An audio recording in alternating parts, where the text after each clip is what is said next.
Hi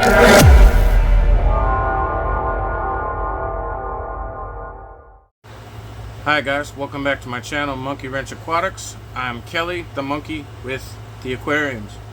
I just want to talk to you real quick about a basic that every new fish keeper, every experienced fish keeper in the hobby should have. It's a $5 item. You can get it at any box store, any hardware store. It is completely indispensable and it will save you money every month of the rest of your life as a fish keeper. And it is conveniently hidden behind the glowing dome at the moment. Please subscribe.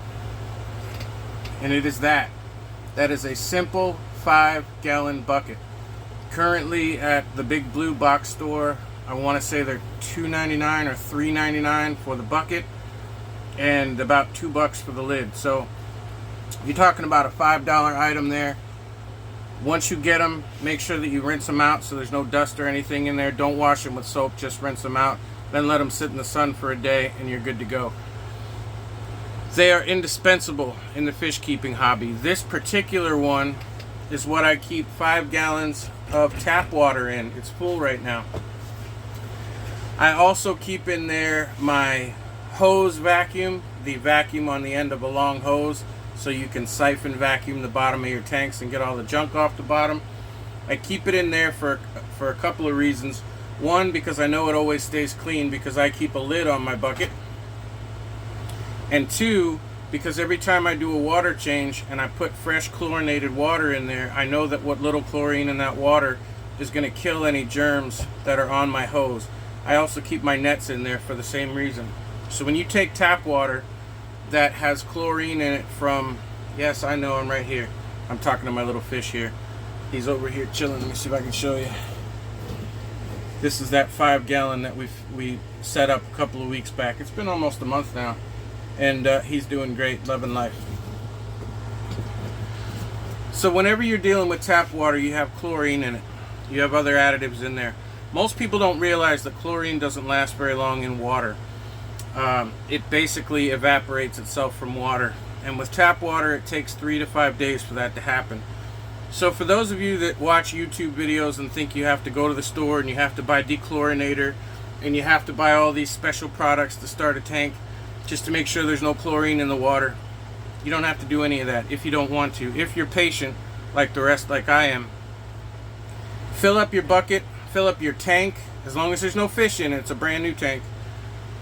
Fill up your bucket with chlorinated water right from your tap, leave it set for a week, and it no longer has chlorine in it. Even the chlorine bottles that you buy to do your laundry with, if you leave those set on the shelf for a year, there'll be no chlorine left in it. It's just water at that point. Chlorine definitely dissipates from water. So instead of buying dechlorinator, which if you look at my last videos, I use seachem prime, but I only use that on a tank that I'm first starting when it has no cycle. It hasn't been cycled yet. And I keep seachem prime around for an emergency. If I have an ammonia spike, then I'm not sure why, I'll dump some seachem prime in there to protect the fish and make sure that they don't get sick or die because of it until I figure out the ammonia spike. But if you fill up your 5-gallon bucket with water, leave it set for a week, they'll have no more chlorine. It's perfectly safe for your fish. So for example, this 10-gallon here and this 5-gallon here get a water change. They only have 1 fish in them each because yeah, I'm like that. I like small tanks, but I also have little small fish in there. They only get a water change for about 20%, or in that case would be about 2 gallons. In that case would be about 1 gallon every 2 weeks. So I'd go ahead and I use a cup. There's actually cups in here. This is what I use.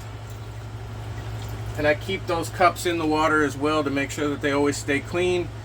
And I take out, these are 32-ounce cups, so 4 of these make a gallon.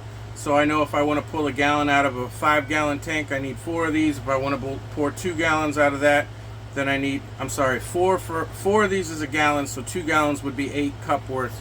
So I'll scoop out 8 cups, pour it down the sink, then take 8 cups out of here, put it back in there, and I know that I have done exactly the amount that I want to do.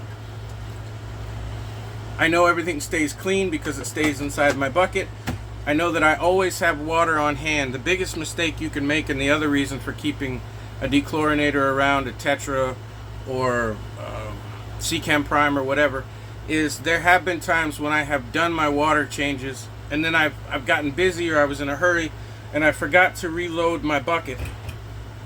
So I'll take 2 or 3 gallons of water and put it in the tanks for my water changes, and then I forgot to put the 2 or 3 gallons back in there, and then I need to do a water change and I go, oh no, I didn't put the water in there, it didn't have enough time for the chlorine to leave, so then I'll have to treat it.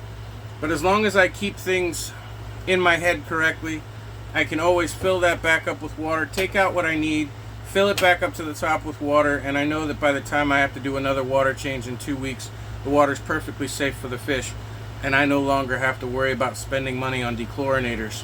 You don't have to buy distilled water, you don't have to buy products. Get yourself a bucket.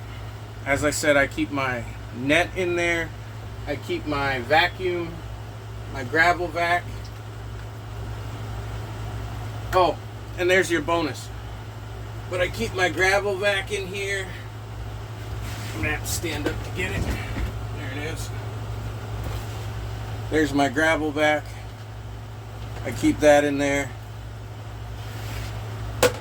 My nets.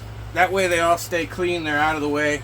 We're good to go. And the little bit of bleach or chlorine that's in the water every 2 weeks when I refill that, it's enough to kill any germs. Now, for those of you that like to breed and you want to use yarn like I do, I just bought a big thing of yarn from the box store real cheap, and I make spawning nets with it. There's plenty of videos on YouTube on how to make a spawning net. Basically, and the only one that I have at the moment is out in the other tank.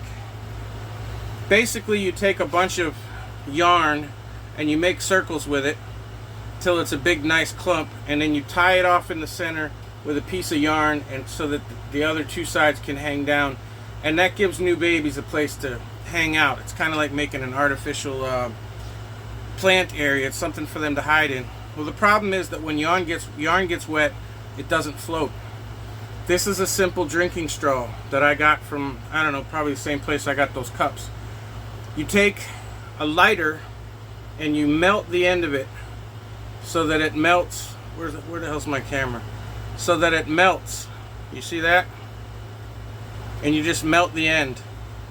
And then you go to the other end and you do the same thing. And what happens is you trap the air inside of the plastic straw, and then you can stick that right through the center of your spawning, and it will float right on the surface. So this will not allow it to sink. There's enough air in here that'll make your whole spawning mop stay right at the top of the tank. And it usually, when I make them, they're about half the depth of the tank, so they're long enough that it'll hang down a good 4 inches or so, and this will allow it to float right on the surface of the tank.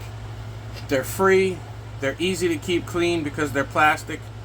Rinse them out if you did drink something out of them, but these usually I just grab a straw when I need to make a new one, take the paper off of it, melt the ends, make my spawning maps, and this will help it float.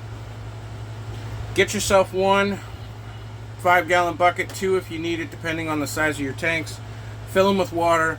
You'll always have dechlorinated water ready to rock when you need to make a water change or take care of something, or even start a new tank. That way you don't have to wait when you actually need it. So thanks for stopping by. Hit the like button, hit the subscribe button. It's somewhere between my chin and my balls, and I'll see you on the next one.